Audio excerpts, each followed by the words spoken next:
Greetings, this is Jazz for Jazz Reviews, bringing you the little information we know about this year's E3 Expo. This video will showcase the games you should look out for in 2014, and not just necessarily the biggest games we already know plenty about, such as Watch Dogs or Battlefield 4. I'll be trawling through the details and the bullshit to make an educated guess as to what titles gamers should pay attention to at E3, all the way up until 2014. So let us skim the surface of these franchises, because they may just be the next-gen cash cows of 2014. At number 5.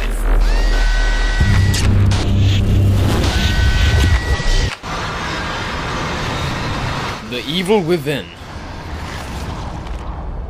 From the creator that brought us Resident Evil, Shinji Mikami, Evil Within strives to be the next horror survival game, finding the perfect balance between horror and action. The game is developed using a heavily modified version of id Tech 5, integrating loose stealth mechanics to crouch and sneak past zombie shambling enemy types. The game's producer does seem intent on making players shit their pants, so this one does look very interesting for horror fans, and I think this title could have the potential of a game changer. Because let's face it, the horror survival genre has been neglected for years now.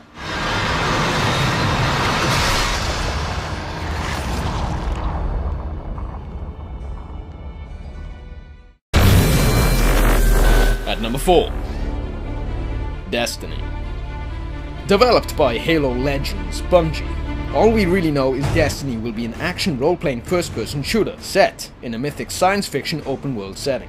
And the setting is a post-apocalyptic theme, but with its world made alive with random dynamic events in-game, all to create those moments unique to each and every player. We know that Activision will be publishing the game, and we know that there will be an all-new engine complete with Halo's Hopper technology for superior matchmaking online, because this game has been described as an online shooter.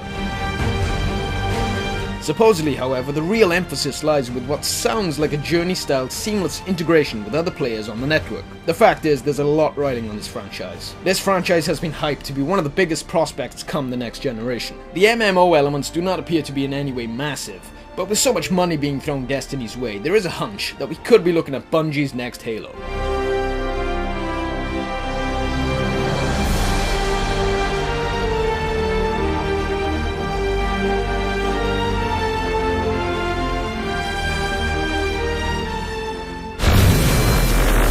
At number 3.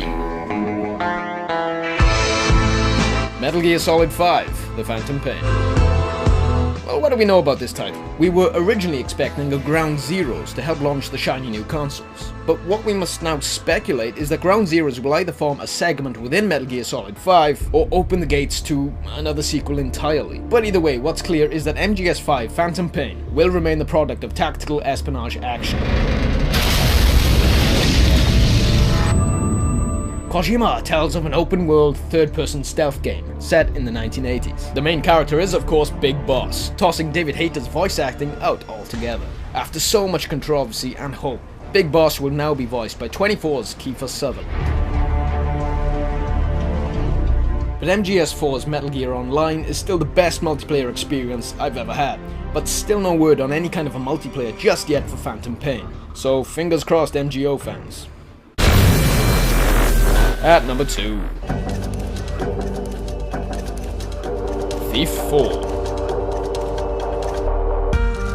So the original games held some of the best innovations in the genre. The team behind this title are now trying to find a balance between enjoyable combat and hardcore stealth. From what I understand though, Garrett will not be a full-on fighter, and fighting against 4 or more guards just will not go down all that well.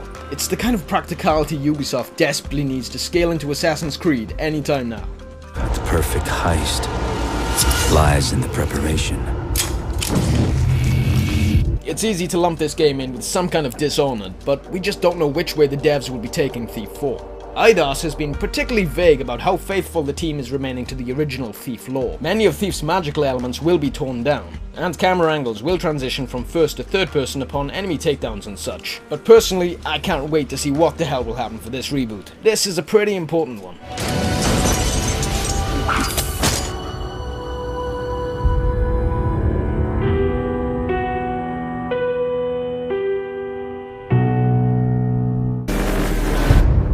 And yes, at number 1, Witcher 3.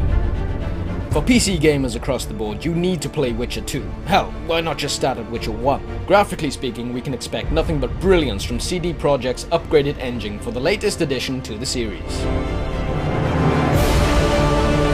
Developers will be targeting 30 frames per second on consoles, and of course whatever for the PC. The fact is the makers have already declared a full 40 to 50 hours of gameplay within the main story, and another 40 to 50 with Witcher's open world, which will apparently avoid your typical Skyrim FedEx quests, if you know what I mean.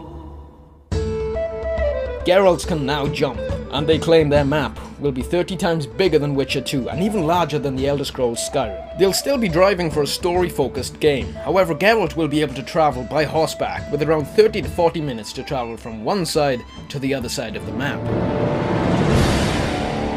Honestly, unless Dragon Age 3 can make a miraculous recovery in stitching the massive wounds BioWare have inflicted lately, this could be the king of role-playing games for years to come.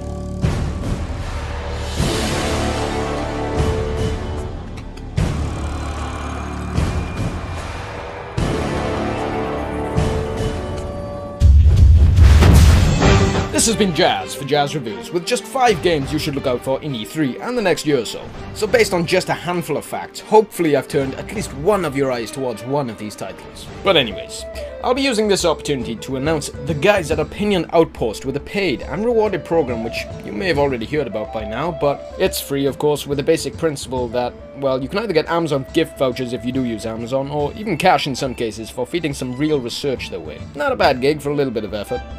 And obviously, I'm vouching for the site in that it's all verified and legitimate, and not just some get-rich-quick scheme, you know. What I'll do is leave the link in the description below. So I leave you now, and when of course E3 is all done and dusted, you might want to browse my channel for the best of E3 2013 that I will be uploading based on a little more evidence this time. But until next time guys, thanks a lot for watching.